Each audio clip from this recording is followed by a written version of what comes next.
আল্লাহ নবী দিনে দাওয়াত দিতে লাগলেন। ও জমাকে, ও আমার মুরব্বি বাপজান, আল্লাহ নবী কলেমা দাওয়াত দিয়া শুরু করে দেন। আল্লাহ নবী কলেমা দাওয়াত দিতে লাগলেন। মক্কার কাফির গুনি মানে না, মক্কা বেদিন গুনি মানে না। আল্লাহ নবী চতুর্দিক থেকে বিরোধী করে করে আল্লাহ নবীকে আটকাতে যখন পারল না, আল্লাহ নবী সাহাবাদের জানিয়ে দিল, আল্লাহ নবী সাহাবাদের শুনিয়ে দিল, মুহাম্মদ যদি সত্য নবী হয়, মুহাম্মদ যদি সত্য নবী হয় সাল্লাল্লাহু আলাইহি ওয়াসাল্লাম, ওকে গিয়ে জানিয়ে দেন, ওকে গিয়ে শুনিয়ে দেন, ও যেন আল্লাহকে জানিয়ে দেন, ওর আল্লাহ যেন আমাদের উপর গজব নাজিল করে।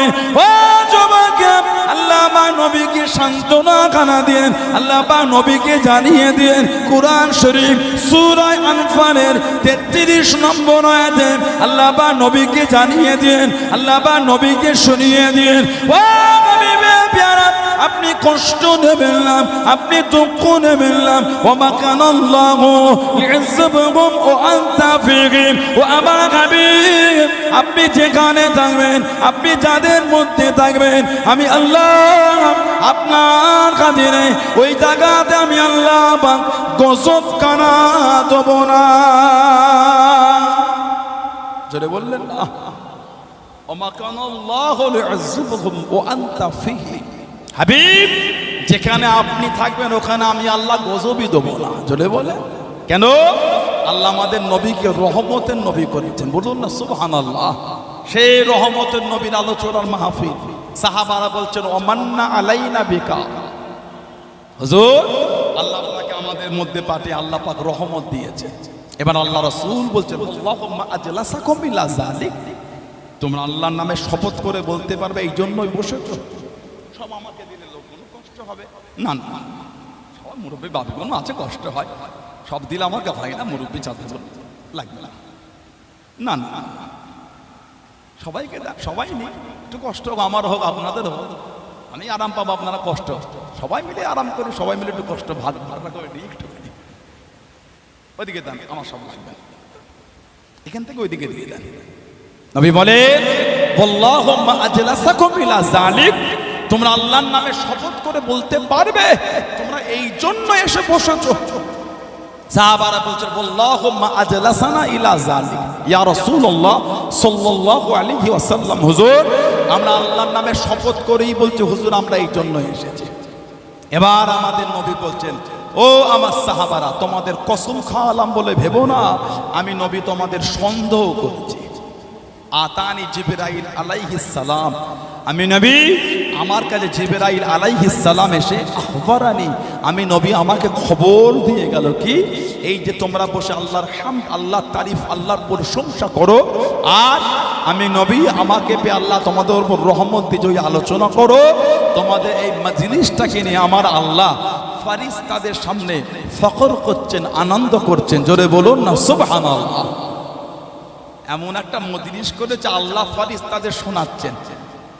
আজকে আমাদের এই মজলিস কেউ যদি আমাদের কসম খাইয়ে বলে এই কেন বসেছিস, আমাদের উত্তর তো একই, আল্লাহর হামদ, আল্লাহ তারিফ, আল্লাহ প্রশংসা, আর আমার নবীর একটু আলোচনা। ইনশাআল্লাহ যদি আজকে মাহফিলটাও কবুল হয়ে যায়, আল্লাহুম্মা আমিন, এই মাহফিলটা আমার আল্লাহ দয়াময় দয়া করে ফারিস্তাদের সামনে আমার আল্লাহ পাক তিনি শোনাবেন। জোরে বলো, আর একটু জোরে বলা গেল না?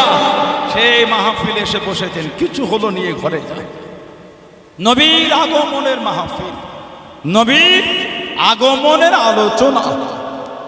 নবী পাকের আব্বা হযরত খাজা আব্দুল্লাহ রাদিয়াল্লাহু তাআলা, মা সাইয়্যিদা তাহেরা তাইয়্যিবা হযরত আমিনা রাদিয়াল্লাহু তাআলা আনহা, দুজনকে আল্লাহ এক জায়গায় জড়ো করলেন। কেন? আল্লাহ আমাদের নবীকে দুনিয়ায় তাশরীফ বানাবেন।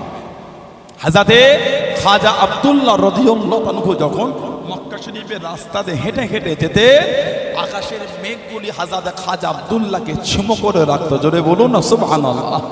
নবী পাকের মা বলেছেন, হযরত আমিনা রাদিয়াল্লাহু তাআলা আনহা বলছেন, রাত্রিরে ঘুম ভেঙে গেলে মক্কা শরীফের জিরিনের শিরিনো এই ভগ্ন বাড়িটা আমি দেখতাম আলোয় আলোকিত হয়ে আছে। জোরে বলো, আমি আমিনা, আমার বাড়িতে এক এক রাতে এক এক নবী আসতেন।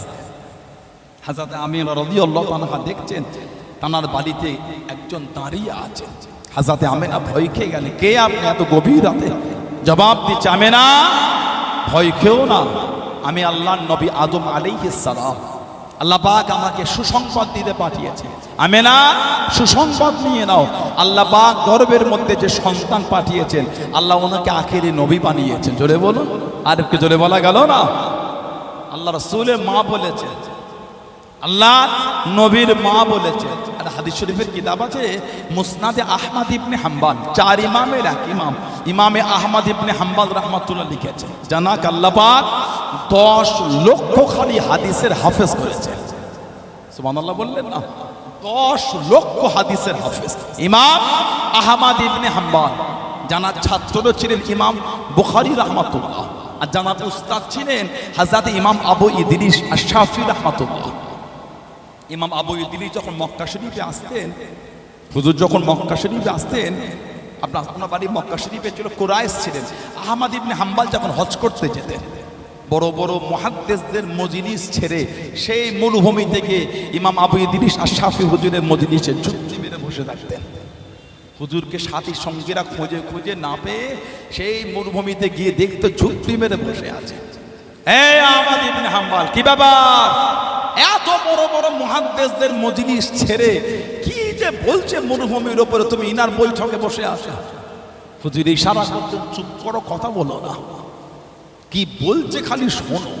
আলা সানাদের হাদিস চলে গেলে কমজোর সানাদের হাদিস কিন্তু পাওয়া যাবে। আল্লাহ ইনার জবান থেকে যেগুলি বার করাচ্ছেন ওগুলি একবার চলে গেলে আর পাবে না। যা বলছে খালি বসে শোনো। আহমদ ইবনে হাম্বল, ইমাম আবু ইদ্রিস আশ-শাফি রাহমাতুল্লাহ ওনার বৈঠকে গিয়ে ঝুঁকড়ি মেরে বসে ওনার থেকে ইলম অর্জন করতেন। জোরে বলুন না সুবহানাল্লাহ। 10 লক্ষ হাদিসের হাফেজ, 16,700 নম্বর হাদিস মুসনাদে আহমদ ইবনে হাম্বলে উনি নকল করেছেন। নবী পাক নবীর আম্মার কথা বলছেন, রাআত হিনা ওয়াদাআতুহু নূরান। সুবহানাল্লাহ বলেন, রাআত হিনা ওয়াদাআতুহু নূরান। নবী বলেন, আমার মা যখন আমাকে ভূমিষ্ঠ করলো, মানে আমি নবী যখন জন্মগ্রহণ করলাম, আমার মা আমাকে নূর দেখেছে, নূর। নবী বলছে আমার মা আমাকে নূর দেখেছে। জোরে বলেন। ইদানিং কিছু ভাই ফেসবুকে 3টে ভিডিও দেখে বলছে নবীকে নূর বলা যাবে না। বলেন ঠিক বলছে না ভুল বলছে? নবী বলে রাআত হিনা ওয়াদাআতুহু নূরান, আমার মা আমাকে নূর দেখেছে যখন আমি নবী জন্মগ্রহণ করেছি। আদাআত মিনহু কুসুরি শাম, যে নূরটা শাম দেশের রাত প্রাসাদগুলিকে আলোয় আলোকিত করে দিল। জোরে বলুন না সুবহানাল্লাহ। আল্লাহ নবীর একটা সাহাবী ছিলেন হযরত কাব বিন যুআইর রাদিয়াল্লাহু তাআলা আনহু, যিনি জাহেলি যুগের বড় কবি ছিলেন। 8ম হিজরিতে ফতে মক্কা 10,000 সাহাবা নিয়ে নবী গেছেন। এই 8ম হিজরি ফতে মক্কার পরে উনি মুসলমান হয়েছিলেন। হযরত কাব বিন যুআইর রাদিয়াল্লাহু তাআলা ফতে মক্কার পরে নবী কিছু জনের নাম ধরে বললেন, এদের দেখলে আর রাখা যাবে না, যে ক্ষতি দিনের করেছে। তার মধ্যে একটা নাম ছিল হযরত কাব বিন যুআইর রাদিয়াল্লাহু তাআলা। চাঁদ দিয়ে শরীর ঢেকে 2-3টে সাহাবার পিছনে বসে নবীকে বলছে, হুজুর বেয়াদবি মাফ চাই। ওই ব্যক্তি যদি এসে মাফ চায় আপনি মাফ করবেন? আমাদের নবী হেসে হেসে বলছে, এসেই যখন করেছো লুকিয়ে না, সামনে এসো। উনি চাদর সরিয়ে নবীর কাছে গিয়ে বলছে, আনা কাব বিন যুআইর। আমাদের নবী হেসে বলছে, আনা মুহাম্মদ ইবনে আব্দুল্লাহ। জোরে বলো না সুবহানাল্লাহ সাল্লাল্লাহু আলাইহি ওয়াসাল্লাম। তুমি কাব বিন যুআইর, তো আমি কি করব? আমি যে মুহাম্মদ ইবনে আব্দুল্লাহ সাল্লাল্লাহু আলাইহি ওয়াসাল্লাম। আল্লাহ নবী নূরের হাতটা ধরে ঈমানের কালিমা পড়ে মুসলমান হয়ে গেলেন। জোরে বলো। আল্লাহ নবী সামনে বসে গেলেন। ও যুবকেরা, আল্লাহ নবী কাছে গিয়ে বসে গেলেন। আল্লাহ নবী সামনে বসে গেলেন। অনেকক্ষণ পরে আল্লাহ নবী কাছে গিয়ে দাঁড়িয়ে গেলেন। ইয়া রাসূলুল্লাহ হাবিবাল্লাহ, ইয়া রাসূলুল্লাহ হাবিবাল্লাহ।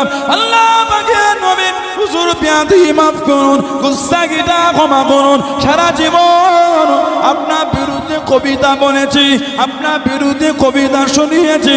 সুযোগ যদি করে দেন, সুযোগ যদি দিয়ে দেন, আজকে আপনাকে এনে কবিতা বলবো, আজকে আপনাকে এনে কবিতা শোনাবো। আল্লাহ নবী জানিয়েছেন, আল্লাহ নবী শুনিয়েছেন। ও নমস্কার আমি নবী আমার কাব্যে জয় রাদিয়াল্লাহু তাআলা আমাকে নে কবিতা বলবে, আমাকে নে কবিতা শোনাবে। একটু বিছানা করে দাও বাবা, একটু বিছানা বিছিয়ে দাও বাবা। আল্লাহ নবী সাহাবারা বিছানা করে দিন, আল্লাহ নবী জানিয়ে দিন, আল্লাহ নবী শুনিয়ে দিন।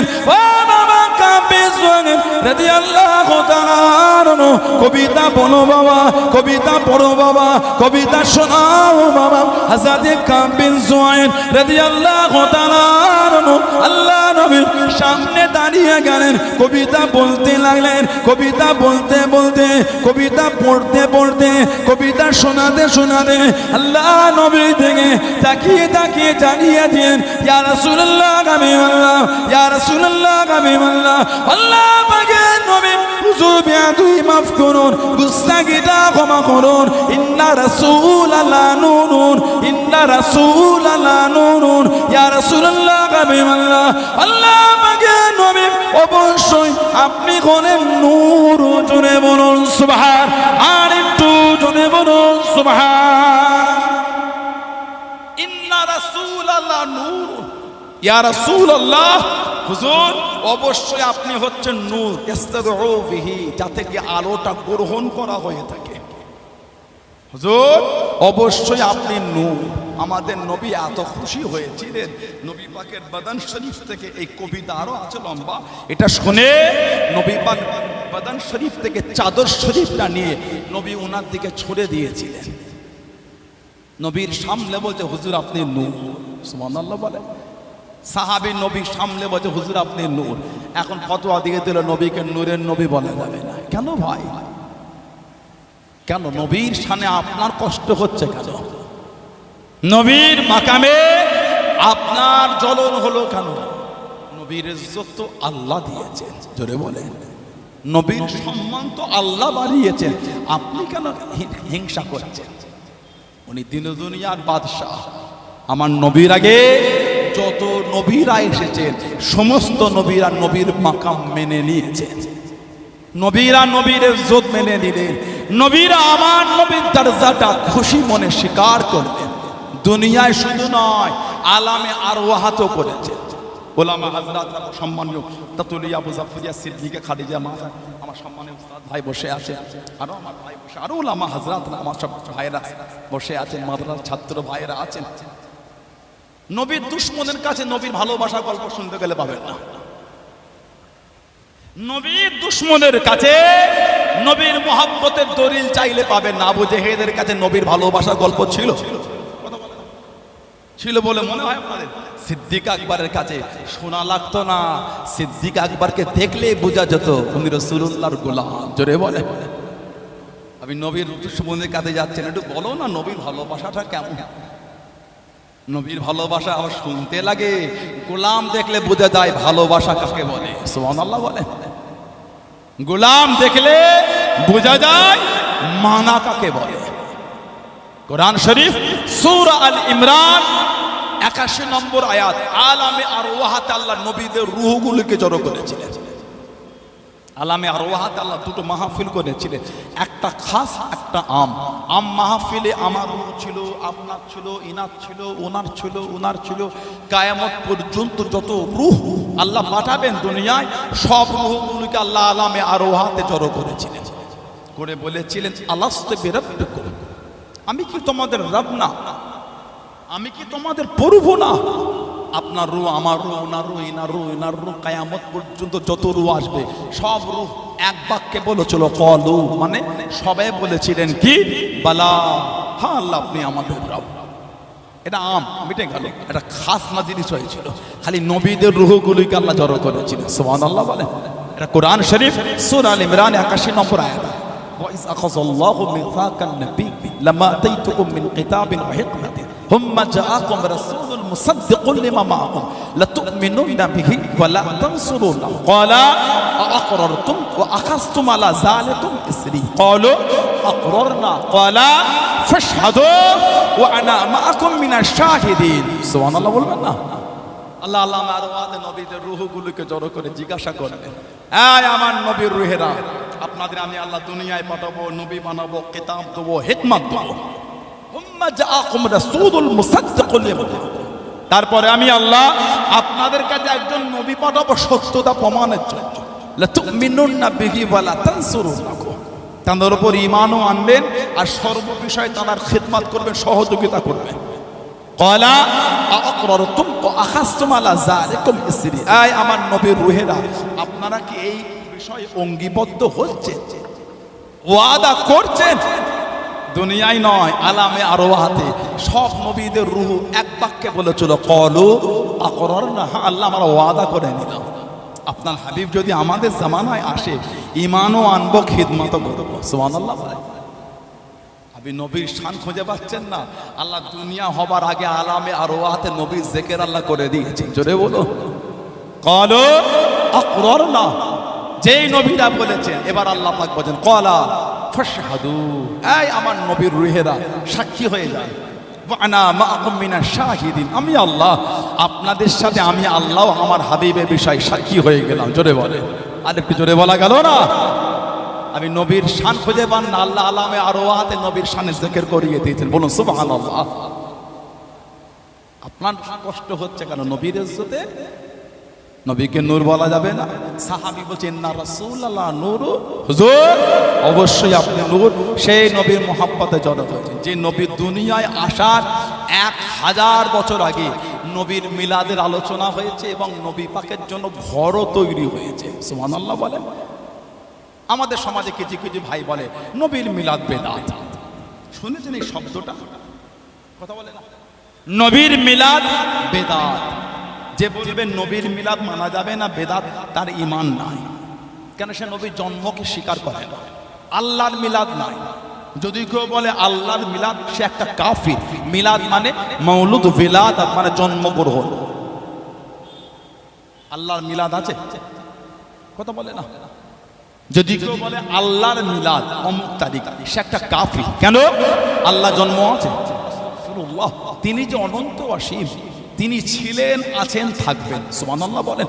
তিনি হলেন কুল হুয়াল্লাহু আহাদ আল্লাহুস সামাদ লাম ইয়ালিদ ওয়া লাম ইউলাদ ওয়া লাম ইয়াকুল লাহু কুফুয়ান আহাদ। সুবহানাল্লাহ বলেন। তার সমকক্ষ কেউ নয়, তিনি কারোর থেকে নয়, তার থেকেও কেউ নয়।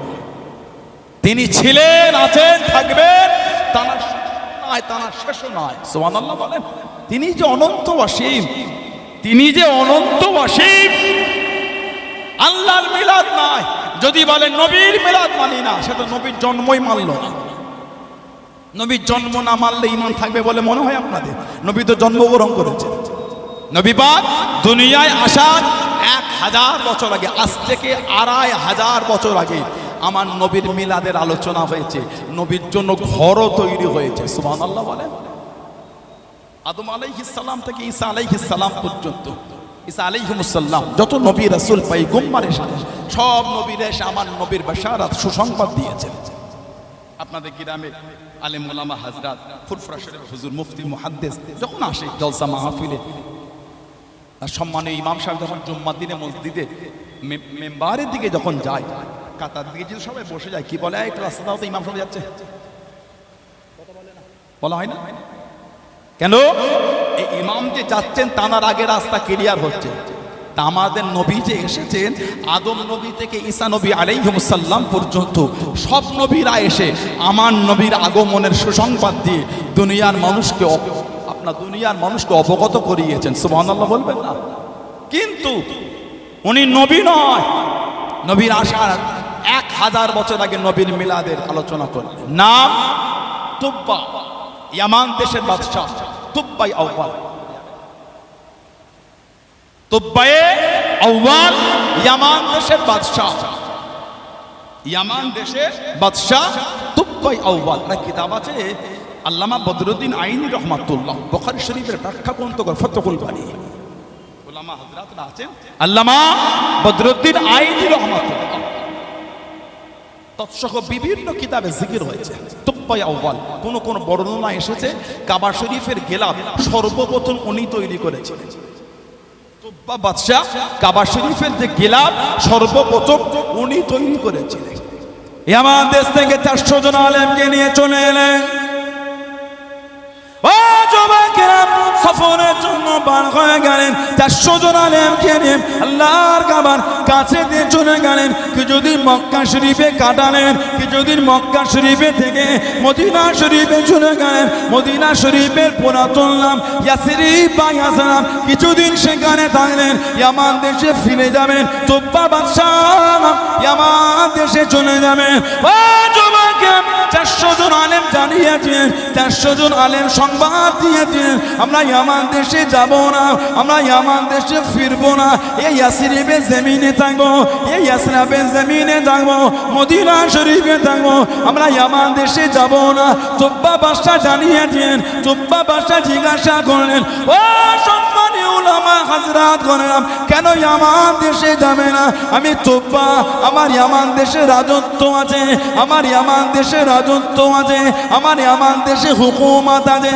400 জন আলেম জানিয়েছেন ইয়ামান দেশে যাব না, আমাদের করে যদি জানো মেরে ফেলেন এই জমিন আমরা ছেড়ে যাব না। কেন যাবে না? 400 জন আলেম জানিয়েছেন, 400 জন আলেম শুনিয়েছেন। ও তুব্বা বাদশাহ, আমরা আসমানি কিতাব পড়ে জানতে পেরে গিয়েছি, বুঝতে পেরে গিয়েছি, খবর পেয়ে গিয়েছি, আখিরি নবী, শেষ নবী যিনি হবেন হযরত মুহাম্মদ সাল্লাল্লাহু আলাইহি ওয়াসাল্লাম এই জমিনে তাশরীফ করা আনবেন। সুযোগ যদি হয়ে যায়, আল্লাহ পাক সুযোগ যদি করে দেন, তাদের হাতে হাত দিয়ে ইমানে কালিমা পড়ে মুসলমান হয়ে যাব। জোরে বলুন সুবহান, আর একটু জোরে বলুন সুবহান।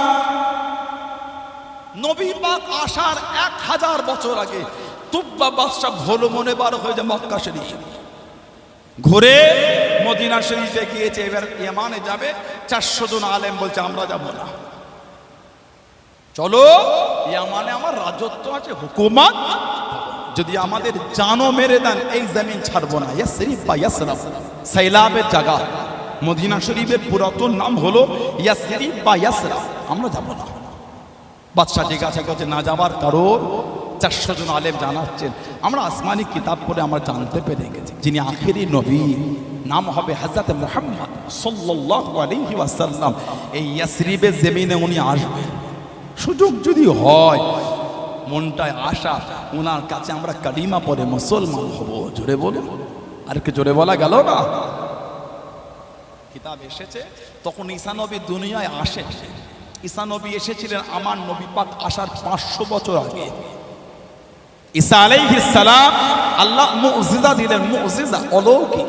মাটির কাদার পাখি তৈরি হতো, হুজুর বললে ওইটাই আবার উড়ে যেত। সুবহানাল্লাহ বলে। কুষ্ঠ রোগী, প্যারালাইসিস মানুষ, ঈসা আলাইহিস সালাম খালি একটু হাত বুলাতেন, ওই কুষ্ঠ রোগীটা, প্যারালাইসিস মানুষটা ভালো হয়ে যেত। জোরে বলো, মুর্দা মরা খালি বলতেন কুম বিইজনিল্লাহ, জিন্দা হয়ে যেত। 2500 বছর পর, 2500 বছর হযরতে নূহ আলাইহিস সালামের ছেলে হযরতে শীশ, হযরতে নূহ আলাইহিস সালামের ছেলে শাম, শীশ নবী তো আদম নবীর ছেলে, শীশ আলাইহিস সালাম আদম নবীর ছেলে। উনাকে আদম নবী আমার নবীর আগমনে বাশারাত দিয়েছিলেন, ইয়া বুনাইয়া, হে আমার বৎস, আনতা খলিফাতে মিন বাদি, তুমি আমার পরে খলিফা হবে, দায়িত্ব পাবে। কুল্লামা যাকারতাল্লাহ ফাযকুর ইলা জানবি ইসমা মুহাম্মাদিন সাল্লাল্লাহু আলাইহি ওয়াসাল্লাম, তুমি যখন আল্লাহর স্মরণ করবে সাথে সাথে মুহাম্মদ সাল্লাল্লাহু আলাইহি ওয়াসাল্লাম তার নামটাকে তুমি স্মরণ করবে। জোরে বলে, কারণ আমি আদম তার নামটা আল্লাহ পাকের আসমানের জান্নাতের সমস্ত জায়গায় জায়গায় দেখেছি, জান্নাতের খুঁটিতে খুঁটিতে দেখেছি, জান্নাতে গাছের পাতায় পাতায় দেখেছি। আমি নামটা সিদরাতুল মুনতাহায় দেখেছি, আমি নামটা আমি তুত গাছের দেখেছি, আমি তার নাম ফেরেশতাদের কপালে দেখেছি, হুরেদের 2 চোখের মাঝখানে দেখেছি। জোরে বলে। আদম নবী তানার ছেলে শীষ নবীকে আমার নবীর আগমনে ভবিষ্যৎবাণী করে বলেছিলেন আল্লাহর নাম স্মরণ করলে মুহাম্মদ সাল্লাল্লাহু আলাইহি ওয়াসাল্লামের নামটা আল্লাহ পাকের নামের সাথেই স্মরণ করবে। জোরে বলে। আমার রাসূলের মাকামই বোঝে না, গুস্তাখে রাসূল যারা, ওরা নবীর মাকামই বোঝে না। যারা গুস্তাখে রাসূল ওরা আমার নবীর শানই বোঝে না। যদি শান বুঝতো বিরোধী করতো। এই ভারত, বাংলাদেশ আর পাকিস্তান খালি নবীর মিলাদের আলোচনা হয়। লা হাওলা ওয়ালা কুওয়াতা ইল্লা বিল্লাহ। পৃথিবীর মানচিত্রে এমন কোনো জায়গা নাই যেখানে আমার রাসূলুল্লাহর আগমনের আনন্দ হয় না। জোরে বলে। গোটা পৃথিবীর মধ্যে ইলমে দ্বীনের সবথেকে বড় মারকাজ হচ্ছে মিশরে, ইজিপ্টে জামিয়াল আজহার। গোটা পৃথিবীর ইলমে দ্বীন শিক্ষার প্রাণ কেন্দ্র সবথেকে বড় মিশরে জামিয়াল আজহার। সেখানে আমার রাসূলুল্লাহর আগমনে রবিউল আউয়াল শরীফে সেখানেও আনন্দ হয়। জোরে বলে। আলিফকে জোরে বলা গেল না। কদিন আগে কিতাব দেখছিলাম, তাফসিরে রুহুল বায়ান, তাফসিরে রুহুল বায়ান দেখছিলাম কদিন আগে। জি, ومن تعظيم عمل المولد إذ لم يكن فيه منكر। তাফসির রুহুল বায়ান এসেছে মাওলুদ শরীফের আলোচনা যদি অপছন্দনীয় কিছু না থাকে। নবী পাকের আমাদের সমাজে কিছু কিছু দেখবেন রবিউল আউয়াল শরীফকে কেন্দ্র করে তারা সব বক্স ভাড়া করে ডিজে গান বাজায়। নাউজুবিল্লাহ বলেন, আস্তাগফিরুল্লাহ বলবেন না। ওদের উপর কিন্তু আল্লাহ লানাত, ওদের উপর আল্লাহ লানাত। এবার একটা ভিডিও দেখছিলাম হায়দ্রাবাদে, ওই আপনার মক্কা মসজিদের পাশে রবিউল আউয়াল শরীফের নামে সব বার হয়েছে, বক্স নিয়ে গান বাজাচ্ছিল, লাফালাফি করছিল, বক্সে আগুন ধরে গেছে। এই 2-4 দিন একটা ভিডিও দেখলাম। কি কীর্তি দেখেছেন? যে নবী কাফেরদের বলে গান বন্ধ করার জন্য আমাদের নবীকে কষ্ট দিল কাফেররা, আর সেই নবীর আগমনের আনন্দ হচ্ছে গান বাজিয়ে। কি অবাস্তব জিনিস বলেন তো একটা। নাউজুবিল্লাহ বলতে পারলেন না। ওদের ওপর কিন্তু আল্লাহ লানাত, যারা নবীর মাহফিলের নাম করে শরীয়তের বাইরে জিনিসের মধ্যে ডুবে যায়। লা হাওলা ওয়ালা কুওয়াতা ইল্লা বিল্লাহ। কিন্তু না না, যদি নবীর আগমনের মজলিসে শরীয়তের বাইরে অপছন্দনীয় কর্ম কিছু না থাকে তাহলে সেটা সম্মানীয়। তাফসীর রুহুল বায়ান এসেছে। ক্বালা ইমাম সুয়ুতী, আল্লামা ইমাম জালালউদ্দিন সুয়ুতী রাহমাতুল্লাহ, জানাক আল্লাহ 2 লক্ষ খালি হাদিসের হাফেজ করেছেন। জোরে বলবেন না। আর কি জোরে বলা গেল না। জীবন আমাদের নবীকে 77 বার জিয়ারত পেয়েছে। হাজরাতরা আছেন পাশে, আমাদের তাতুরিয়া আবু জাফরিয়া সিদ্দিকিয়া খাদিজা মাদ্রাসা, সম্মানীয় উস্তাদ হাজরাতরা আছেন পাশে। আমাদের গোলাবাড়ি থেকে উঠে ওইদিকে গেলেই আমাদের আমিনপুর মাদ্রাসা আছে না, সম্মানীয় উস্তাদ হাজরাতরা আছেন। তাফসিরে জালালাইন শরীফ ওনার শিক্ষক ইমাম জালালউদ্দিন মাহাল্লি রাহমাতুল্লাহ শেষ জীবনে লেখা শুরু করে তাফসির 15 পারা থেকে ইন্তেকাল হলে এই প্রথমেরটা কমপ্লিট করেছিলেন ছাত্র ইমাম জালালউদ্দিন সুয়ুতী। দেখলে মনে হবে ছাত্রটা আগে এলো কি করে, ছাত্রটা আগে হলো কি করে, ছাত্র তো পরে হবে। কিন্তু উস্তাদ শেষ জীবনের লাস্টে 15 পারা করেছিলেন, শেষ করতে পারেন না। ছাত্র ইমাম জালালউদ্দিন সুয়ুতী 40 দিনে করেছেন। 40 দিনে 15 পারা তাফসীর ইমাম জালালউদ্দিন সুয়ুতী রাহমাতুল্লাহ করেছিলেন। জোরে বলুন। জীবন আমাদের নবীকে 77 বার খালি দেখেছিলেন। জোরে বলুন। আর একটু জোরে বলা গেল না। তিনি বলে ইস্তাহাব্বু লানা ইজহারু শুকরি লিল মাউলুদি আলাইহিস সালাম। আমাদের জন্য উত্তম, আমাদের জন্য মুস্তাহাব, আমাদের জন্য উত্তম নবী পাকের আগমনের আনন্দের বহির্প্রকাশ করা। এটা আমাদের জন্য হলো উত্তম। জোরে বলে সুবহানাল্লাহ বললেন না। কিতাবে এসেছে আল্লামা জাওজি, আল্লামা ইবনে জাওজি রিসালাতুল মাউলুদ, যারা নবী পাকের আগমনে এই সব বিষয় বেশি বিরোধী করেন তারা ওনাকে আবার বেশি প্রাধান্য দেয়। আল্লামা ইবনে জাওজি তিনি রিসালাতুল মাউলুদ বলে কিতাবে লিখেছেন, ক্বালা লা যালা আহলুল হারামাইন শরীফাইন ওয়াল মিসর ওয়াল ইয়ামিন ওয়াশ শাম ওয়া সাইর বালাদিল আরাবি মিনাল মাশরিক ওয়াল মাগরিব ইয়াহতাফিলুনা মাজলিস মাউলুদ সাল্লাল্লাহু আলাইহি ওয়াসাল্লাম ইয়াফরাহুনা বিকুদুমি হিলালির রবিউল আউয়াল। সুবহানাল্লাহ বলে। আর কি জোরে বলা গেল না। তিনি বলে মক্কা শরীফ, মদিনা শরীফ, মিশর, ইয়ামান, শাম ও পূর্ব থেকে পশ্চিমে বিস্তৃত সমস্ত আরব দেশের লোকেরা নবী পাক সাল্লাল্লাহু আলাইহি ওয়াসাল্লামের আগমনের মজলিস অনুষ্ঠিত করে আসছেন। তারা রবিউল আউয়াল শরীফে কদমে হিলালের রবিউল আউয়াল, তারা রবিউল আউয়ালের এই চাঁদে তারা খুশি হয়ে থাকেন। জোরে বলো। আল্লামা জাওজি গোটা পৃথিবীর হিস্টোরি বলছে পৃথিবীর এমন কোন জায়গা নাই যেখানে রাসূলুল্লাহর আগমনের আনন্দ মজলিস হয় না। সুবহানাল্লাহ বলে। কিতাব মা সাবাতা মিনাস সুন্নাহ। হযরত আব্দুল হক মুহাদ্দিস দেহলভী রাহমাতুল্লাহ, যিনি ভারত উপমহাদেশে সর্বপ্রথম হাদিস শরীফের কিতাব এনেছিলেন। সুবহানাল্লাহ বলেন। কদিন আগে আমি ফেসবুকে একটা লেখা দেখছিলাম, ভারতবর্ষ বিগত দিন ছিল যেটা, সেটা ভেঙে 15টা কান্ট্রি হয়েছে।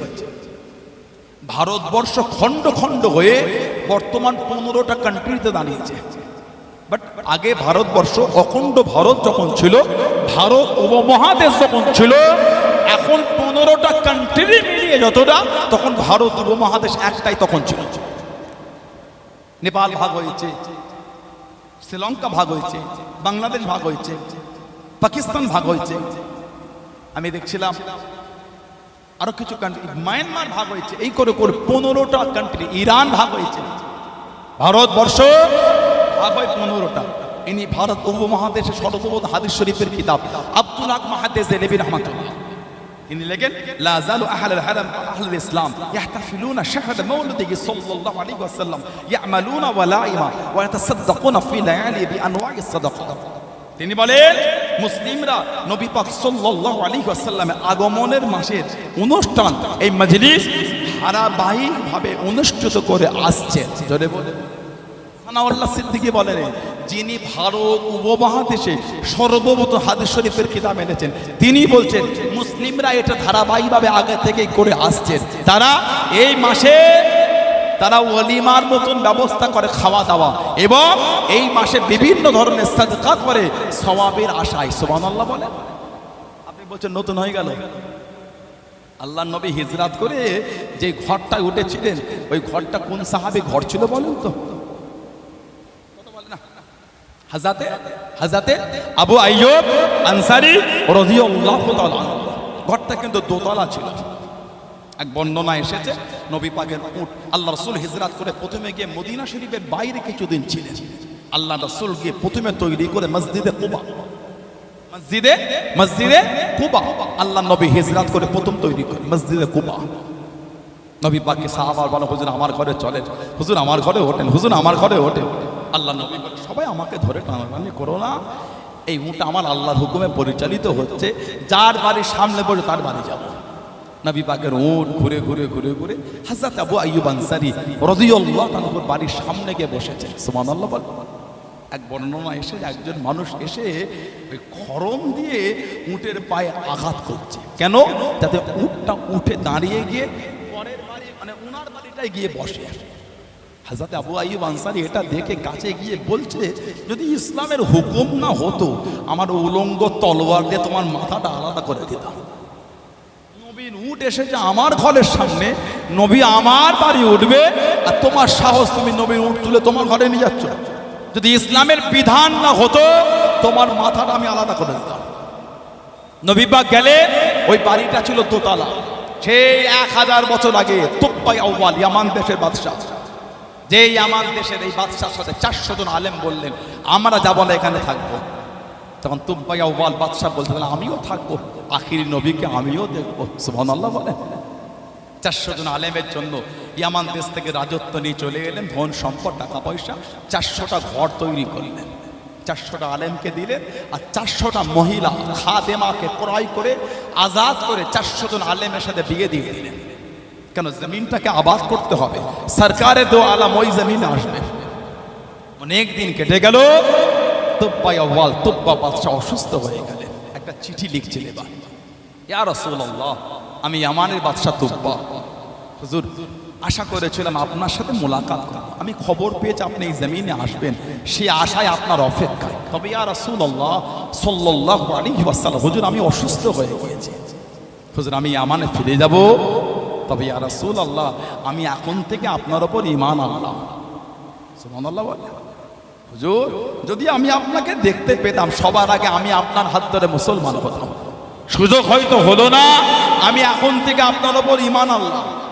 আর আপনি এই জমিনে হিজরত করে আসবে, হুজুর আমি জেনেছি কে ঘর দেবে না দেবে, হুজুর আমি এখন থেকে আপনার জন্য এই ঘর তৈরি করে গেলাম।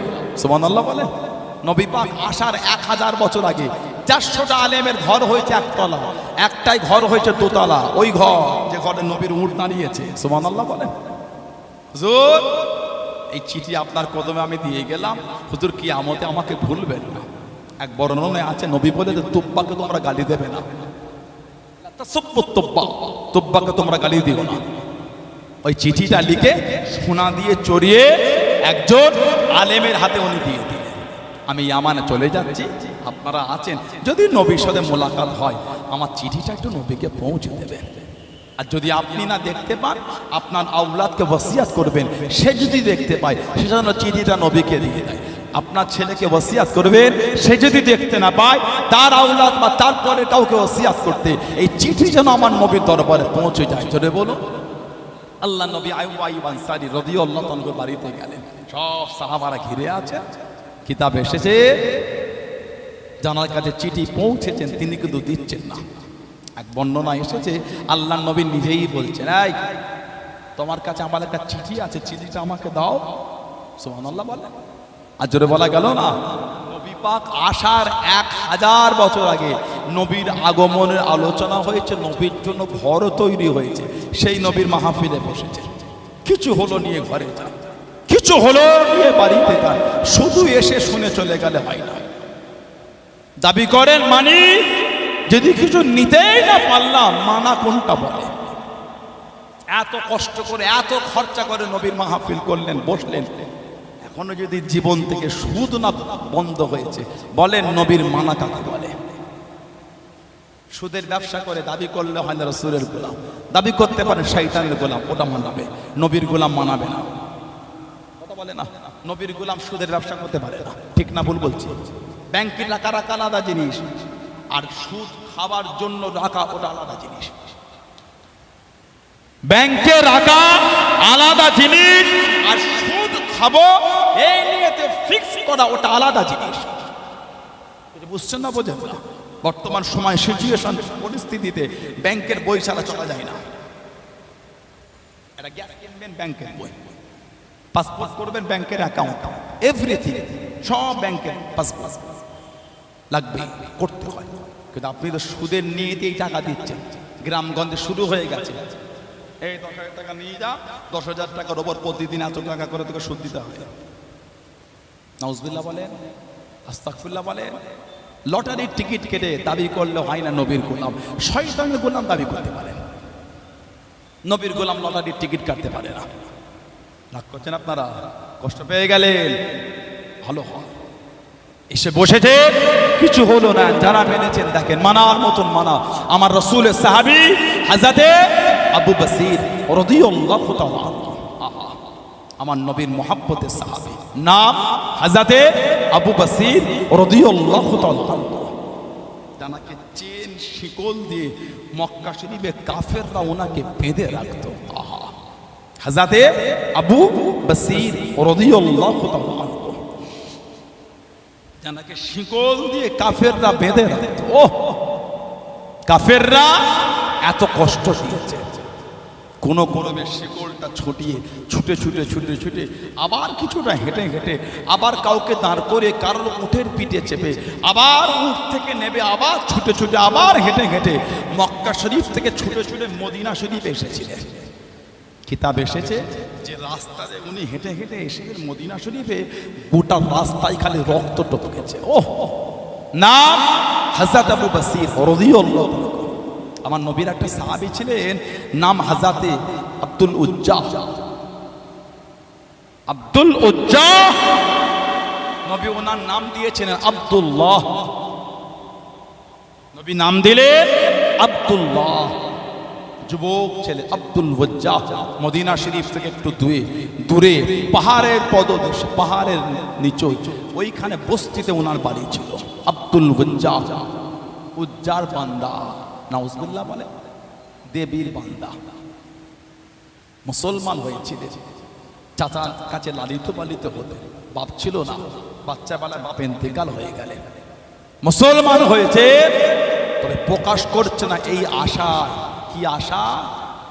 আমার চাচা যদি মুসলমান হয় সেদিন বলবো। দেখছে চাচার মুসলমান হওয়ার কোনো চিন্তাই না, গিয়ে বলেছে চাচা একটা কথা। কি কথা? আমি মুসলমান হয়েছি। ওহ, যেই বলেছে সমস্ত টাকা পয়সা ধন সম্পদ সব নিয়ে নিল, গায়ের জামাটাও খুলে নিয়েছিল।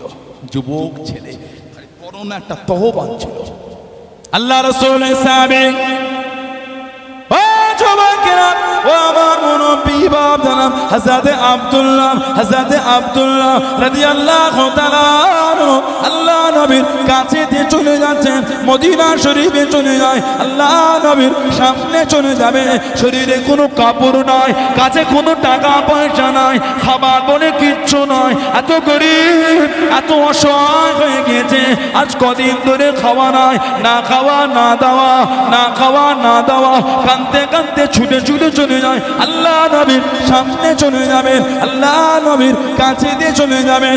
ও যুবকেরা মদিনা শরীফে চলে গেলেন, রাত হয়ে গেল, ওই রাতটা গিয়ে মদিনা শরীফের মসজিদে নববী শরীফের বাইরে কাটিয়ে দিয়ে ফজরের আযান হয়ে গেল, আল্লাহ নবী ফজরের নামাজে দাঁড়িয়ে গেলেন, ইমামতি জায়গায় দাঁড়িয়ে গেলেন, আল্লাহ নবী ইমামতি খানা শেষ করে সাহাবাদের দিকে ঘুরে গেলেন, সাহাবাদের দিকে ফিরে ফিরে তাকাতে লাগলেন, আল্লাহ নবী হযরত হযরত আব্দুল্লাহ রাদিয়াল্লাহু তাআলা আনহু দিকে আল্লাহ নবীর নজর পড়ে গেল, আল্লাহ নবীর নজর পড়ে গেল। ও যুবকেরা আল্লাহ নবী ডাক দিয়েছেন হযরত আব্দুল্লাহ, আল্লাহ নবীর সামনে চলে গেলেন, আল্লাহ নবীর কাছে দেখি দাঁড়িয়ে গেলেন, আল্লাহ নবী জিজ্ঞাসা করলেন, ও বাবা ছেলে তোমার নাম কি বাবা, তোমার বাড়ি কোথা বাবা, তুমি কোথা থেকে এসেছো বাবা? ইয়া রাসূলুল্লাহ হাবিবাল্লাহ, আল্লাহ পাকের নবী আমার নাম হলো হযরত আব্দুল উজ্জা, আমি মুসলমান হয়েছি হুজুর, আমার চাচার এতে লালিত পালিত হয়েছে হুজুর, আমার থেকে সব ছিনিয়ে নিয়েছে, আমার পরনা জামাটা কেড়ে নিয়েছে, আমার থেকে সব নিয়ে নিয়েছে, কেবলমাত্র একটা তহবান আমার কাছে ছিল, এটাকে দুভাগ করে, এটাকে দুটো টুকরো করে আপনার কাছে আসবো হুজুর, খালি গায়ে কিভাবে আপনার কাছে আসি, খালি গায়ে কিভাবে আপনার কাছে দাঁড়ায়? ইয়া রাসূলুল্লাহ হাবিবাল্লাহ, আল্লাহ পাকের নবী এটাকে দুটো টুকরো করে একটা ভাগ নিয়ে গায়েতে চাপা দিয়েছি, শরীরে চাপা দিয়েছি, আর একটা টুকরো নিয়ে নিজে তহবান করেছি, সতর্কতা ঢেকেছি, ফরজটা তরফ না হয়ে যায়, সতর্কতা ঢেকে নিয়ে আপনার সামনে দাঁড়িয়েছি। ইয়া রাসূলুল্লাহ হাবিবাল্লাহ, আমি মুসলমান হয়ে গিয়েছি, আল্লাহ নবী জানিয়ে দিলেন, আল্লাহ নবী শুনিয়ে দিলেন, ও বাবা আব্দুল উজ্জা তোমার নাম আজ থেকে আর আব্দুল উজ্জা না, তোমার নাম আমি রাসূলুল্লাহ দিয়ে দিলাম আব্দুল্লাহ। জনে বলুন সুবহান, আর একটু জনে বলুন সুবহান। তোমার নাম আর আব্দুল উজ্জা নয়, দেব দেবীর বান্দা না, তোমার নাম দিলাম আব্দুল্লাহ, আল্লাহর বান্দা, আল্লাহর গোলাম। জোরে বলো, জোরে বলা গেল না? একটা চাদরকে রাস্তায় দুটো ভাগ করেছেন, যুবক ছেলে, গা ফাঁকা, নবীর সামনে গা ফাঁকা নিয়ে যাব, চাদর দুটো ভাগ করে একটা করেছেন, একটা গায়ে দিয়েছেন। হুজুর নবী পাকের দরবারে থাকতেন, মদিনার নববী শরীফে ঘুরে ঘুরে এখানে ওখানে ওখানে বসে খালি কোরআন শরীফ তেলাওয়াত করতেন, সব সময় কোরআন শরীফ তেলাওয়াতেই ডুবে থাকতেন। জোরে বলো। নবী পাকের কাছে এসে কাঁদছেন আর বলছেন, হুজুর দোয়া করেন আমি যেন জিহাদের ময়দানে গিয়ে শহীদ হয়ে যাই। আহা, কাঁদছেন আর বলছেন। আল্লাহ রাসূল দোয়া করছে, আল্লাহ আমার আব্দুল্লাহর রক্ত আপনি কাফেরদের জন্য হারাম করে দেন, আব্দুল্লাহর রক্ত আল্লাহ কাফেরদের জন্য আপনি হারাম করে দেন। নবী পাকের কাছে কাঁদছে, ইয়া রাসূলুল্লাহ কি দোয়া চাইলাম আর আপনি কি দোয়া করলেন? আপনার কাছে দোয়া চাইলাম যেন আমি শহীদ হয়, আপনি দোয়া করলেন যে রক্তটা হারাম হয়ে যায়। যেমন নবীর কাছে দোয়া আছে যে হযরত খালিদ বিন ওয়ালিদ, হযরত খালিদ বিন ওয়ালিদ রাদিয়াল্লাহু তাআলা, আল্লাহ নবীর কাছে বলে, হুজুর দোয়া করেন আমি যেন শহীদ হয়ে যাই, আমি যেন শহীদ হয়ে যাই। আল্লাহ নবী জানিয়ে দিলেন, ও যুবকেরা আল্লাহ নবী শুনিয়ে দিলেন, ও বাবা খালিদ বিন ওয়ালিদ তুমি শহীদ হবে না বাবা, তুমি শহীদ হবে না বাবা। ইয়া রাসূলুল্লাহ হাবিবাল্লাহ, আল্লাহ পাকের নবী অমুক সাহাবীকে জানিয়ে দিন বাবা তুমি শহীদ হবে, অমুক সাহাবীকে শুনিয়ে দিন বাবা তুমি শহীদ হবে। ইয়া রাসূলুল্লাহ হাবিবাল্লাহ, ইয়া রাসূলুল্লাহ হাবিবাল্লাহ, আল্লাহ পাকের নবী হুজুর আমি কেন শহীদ হব না হুজুর? আল্লাহ নবী জানিয়েছেন, আল্লাহ নবী শুনিয়েছেন। ও বাবা খালিদ বিন ওয়ালিদ রাদিয়াল্লাহু তাআলা আনহু, তুমি হলেন আল্লাহ পাকের তলোয়ার, তুমি হলেন সাইফুল্লাহ, তুমি হলেন সাইফুল্লাহ। আল্লাহ পাকের তলোয়ার দুনিয়ায় কারোর কাছে হারবে না, দুনিয়ায় কারোর কাছে নত হবে না। ও বাবা খালিদ বিন ওয়ালিদ তুমি হলেন আল্লাহ পাকের তলোয়ার। জোরে বলুন সুবহান, আর একটু জোরে বলুন সুবহান। তোমার নসিবে শহীদ নয়, তোমাকে আল্লাহ সাইফুল্লাহ, সাইফুল মানে তলোয়ার, সাইফুল্লাহ আল্লাহ তোমাকে আল্লাহ তলোয়ার করবে। আল্লাহ তলোয়ার আবার দুনিয়ার কার কাছে হারবে না, না তোমার নসিবে শহীদ নয়। হযরত আব্দুল্লাহ ওনাকে নবী বলতে, নবী বলে দুই চাদরওয়ালা, উনি একটাকে ভেঙে দুটো করেছেন বলে ওনাকে বলা হতো দুই চাদরওয়ালা, দুই চাদরওয়ালা। নবী বলে তোমার রক্ত আল্লাহ কাফেরদের জন্য হারাম করে দিয়েছে। কাঁদছেন, অসুস্থ হয়ে গেলেন, ইন্তেকাল হয়ে গেলেন। ইন্না লিল্লাহি ওয়া ইন্না ইলাইহি রাজিউন। কিতাবে এসেছে আল্লাহ নবী ওনাকে নিজের কোলে নিয়েছিলেন। ওহ, হযরতে আব্দুল্লাহ রাদিয়াল্লাহু, সাহাবাদের জীবনী পড়লে বুকটা ফেটে যাবে।